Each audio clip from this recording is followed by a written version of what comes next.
जय श्री कृष्ण। श्रीमद् भगवत गीता अध्याय 15 पुरुषोत्तम योग। आगे सुनते हैं। हे अनघ, यह वैदिक शास्त्रों का सर्वाधिक गुप्त अंश है जिसे मैंने अब प्रकट किया है।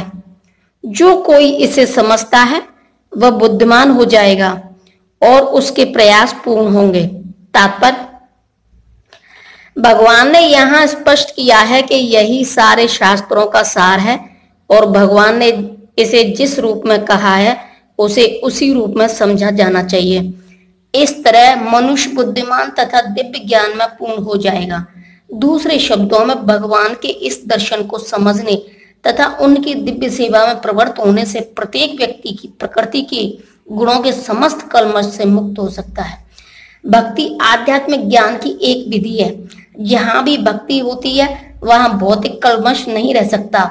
भगवत भक्ति तथा स्वयं भगवान एक हैं, क्योंकि दोनों आध्यात्मिक हैं। भक्ति परमेश्वर की अंतरंग शक्ति के भीतर होती है। भगवान सूर्य के समान है और अज्ञान अंधकार है। जहां सूर्य विद्यमान है वहां अंधकार का प्रश्न ही नहीं उठता। अतः जब भी प्रामाणिक गुरु के मार्गदर्शन के अंतर्गत भक्ति की जाती है तो अज्ञान का प्रश्न ही नहीं उठता। प्रत्येक व्यक्ति को चाहिए कि इस कृष्ण भावनामृत को ग्रहण करे और बुद्धिमान तथा शुद्ध बनने के लिए भक्ति करे। जब तक कोई कृष्ण को इस प्रकार नहीं समझता और भक्ति में प्रवृत्त नहीं होता, तब तक सामान्य मनुष्य की दृष्टि में कोई कितना बुद्धिमान क्यों न हो, वह पूर्णतया बुद्धिमान नहीं है। जिस अनघ शब्द से अर्जुन को संबोधित किया गया है वह सार्थक है। अनघ अर्थात हे निष्पाप का अर्थ है कि जब तक मनुष्य समस्त पाप कर्मों से मुक्त नहीं हो जाता तब तक कृष्ण को समझ पाना कठिन है।